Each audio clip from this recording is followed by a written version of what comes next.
नमस्कार दोस्तों, LV classes में आपका स्वागत है। आज मैं आप लोगों को इस वीडियो में फिजिक्स सेकंड के चौथे चैप्टर परमाणु के थ्योरी का पार्ट 3 बताऊंगा। अगर आपने इसके पहले के 2 वीडियो नहीं देखे हैं तो उन दोनों वीडियो का लिंक मैंने नीचे डिस्क्रिप्शन में दे दिया है, आप वहां से जाकर वो वीडियो देख सकते हैं। और मैंने चैप्टर नंबर 11 का PDF भी वेबसाइट पर अपलोड कर दिया है और PDF डाउनलोड करने का लिंक भी नीचे डिस्क्रिप्शन में दे दिया है, आप वहां से जाकर PDF भी डाउनलोड कर सकते हैं। तो आइए शुरू करते हैं।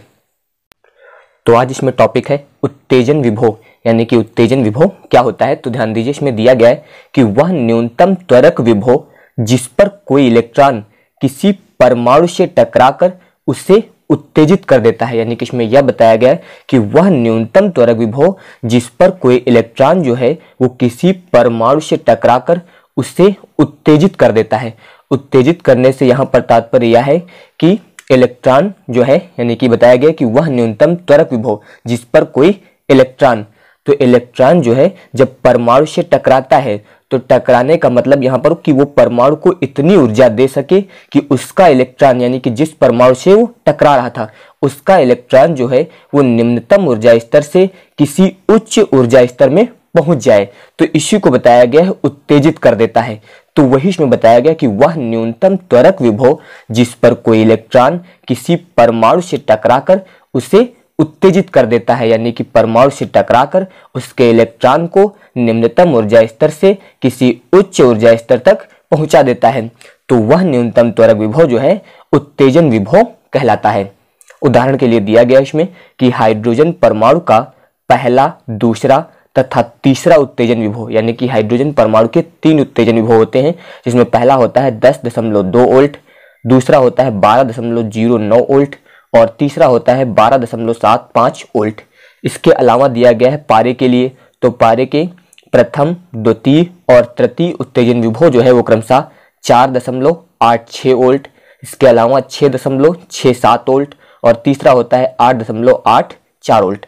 तो ये पारे के तीनों उत्तेजन विभव हैं और हाइड्रोजन के 10.2, 12.09 और 12.75। तो ये हाइड्रोजन के तीनों उत्तेजन विभव हो जाएंगे। इसके बाद है आयनन विभव, यानी कि आयनन विभव क्या होता है। तो ध्यान दीजिए, वह न्यूनतम त्वरक विभव जिस पर कोई इलेक्ट्रॉन किसी परमाणु से टकराकर उसे आयनित कर सके। जैसा कि अभी आपको पहले वाले में बताया गया था, उसमें टकराकर उसको उत्तेजित करता है तो उसे हम लोग उत्तेजन विभव कहते हैं।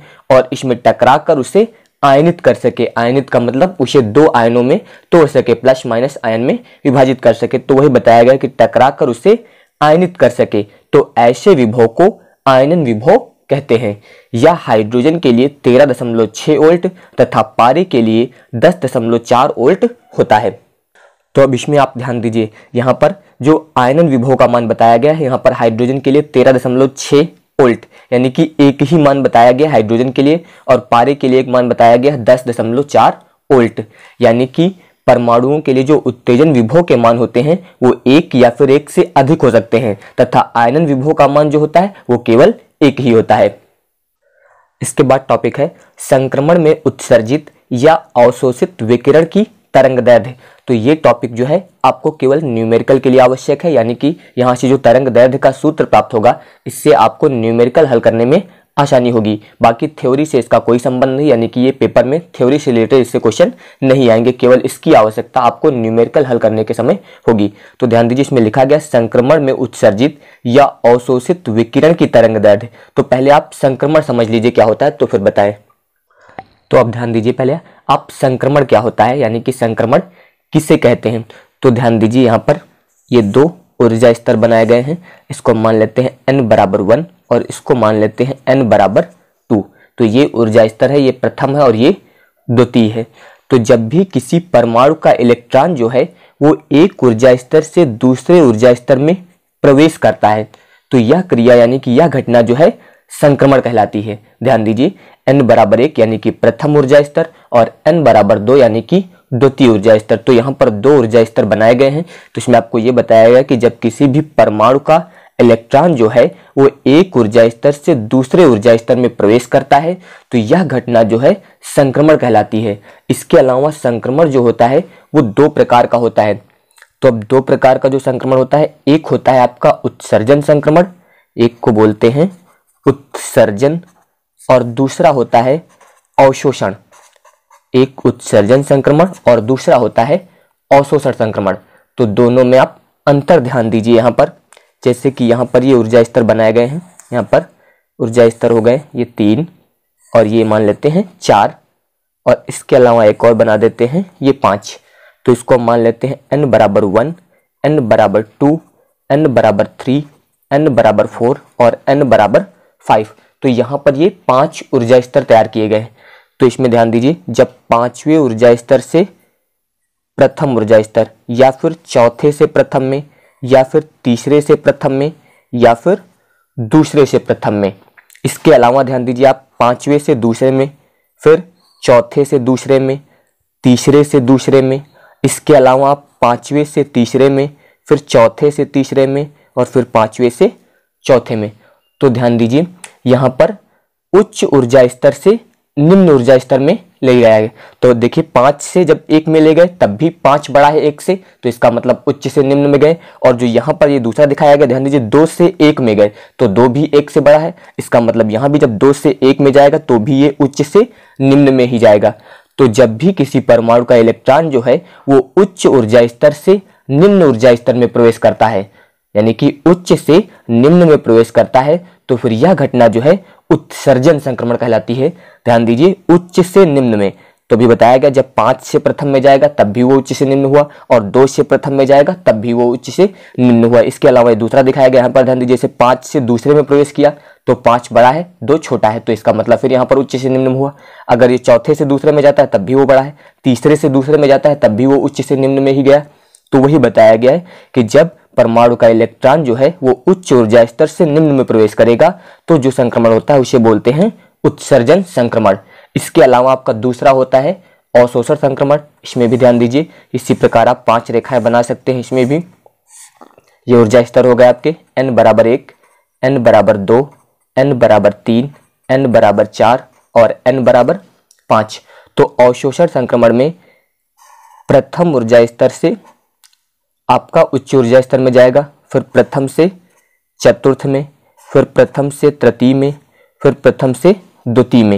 यानी कि जब कोई परमाणु निम्न ऊर्जा स्तर से उच्च ऊर्जा स्तर में प्रवेश करता है, पहले वो उच्च से निम्न में आ रहा था, अब वो निम्न से उच्च में प्रवेश कर रहा है। तो जब किसी परमाणु का इलेक्ट्रॉन जो है वो निम्न से उच्च ऊर्जा स्तर में प्रवेश करता है तो ये संक्रमण जो होता है इसे बोलते हैं अवशोषण संक्रमण।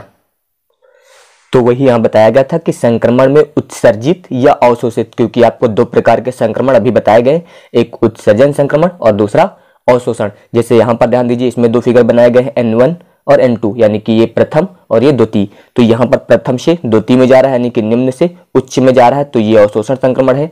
और यहाँ पर ये उच्च से निम्न में आ रहा है तो ये उत्सर्जन है। बाकी यहाँ पर ध्यान दीजिए लिखा है डेल्टा E बराबर E2 माइनस E1, यानी कि ये दोनों ऊर्जा स्तरों के बराबर इसमें ऊर्जा का अवशोषण करता है और इसमें दोनों ऊर्जा स्तरों के अंतर के बराबर जो है ये ऊर्जा का उत्सर्जन करता है।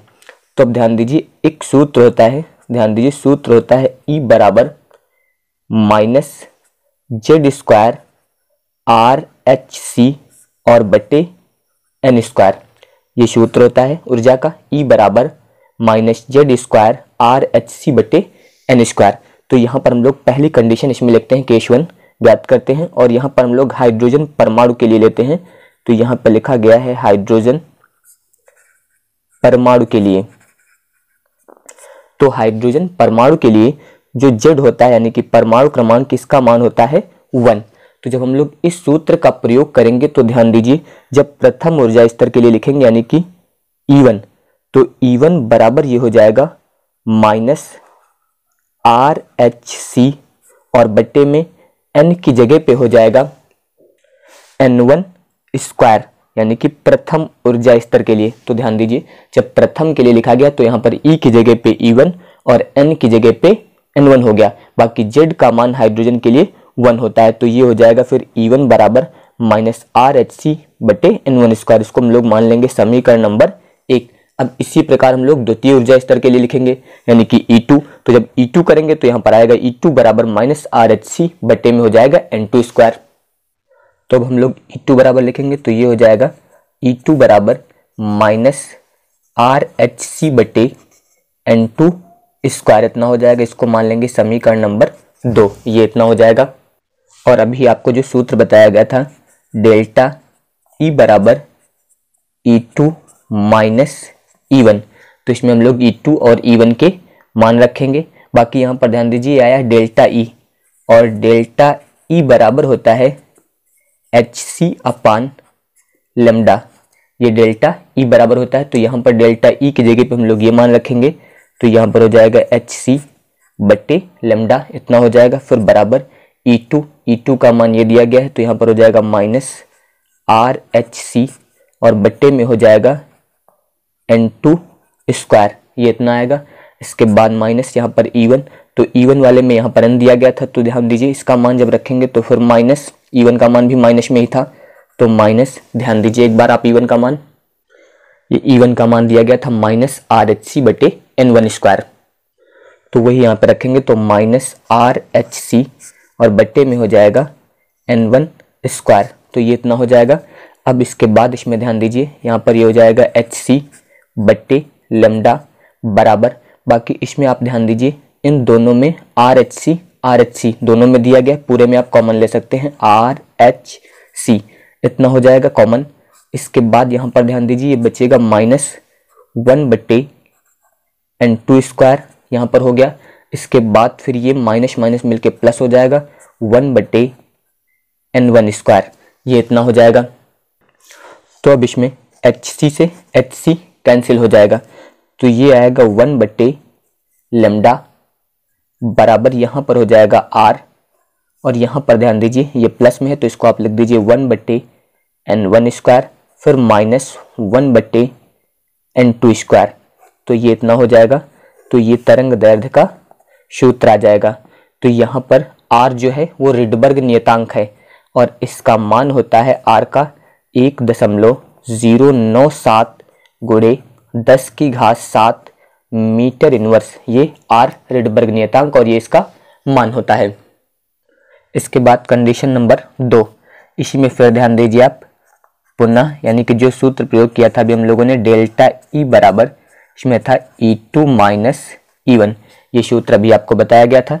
और इसमें आपको ये बताया गया अभी कि डेल्टा E बराबर HC अपान लेमडा, इतना होता है। डेल्टा E बराबर HC अपान लेमडा, तो अगर हम लोग इस सूत्र से लेमडा ज्ञात करें तो ध्यान दीजिए ये हो जाएगा फिर लेमडा बराबर HC और बट्टे में आ जाएगा डेल्टा E, तो ये इतना आएगा।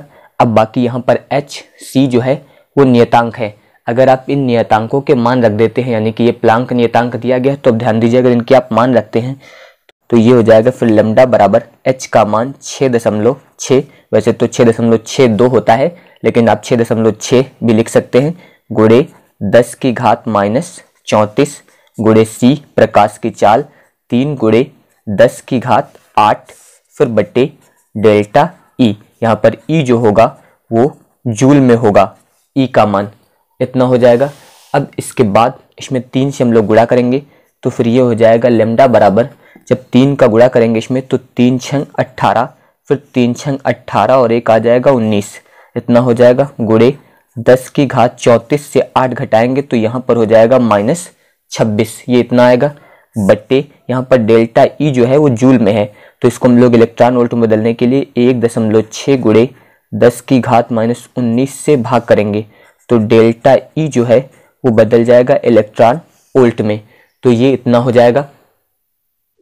इसके बाद लेमडा बराबर जब 1.6 से 19.8 को भाग करेंगे तो भाग करने पर इसका मान आएगा 12.375 गुणे 10⁻, यहाँ पर ध्यान दीजिए -26, और जब 19 ऊपर जाएगा तो प्लस में हो जाएगा, और 26 से 19 घटाएंगे तो यहाँ पर आएगा -7, और बट्टे में डेल्टा E, और इसका मान जो होगा वो इलेक्ट्रॉन वोल्ट में होगा, और लेमडा का मान जो आएगा वो मीटर में आएगा, तो ये इतना हो जाएगा।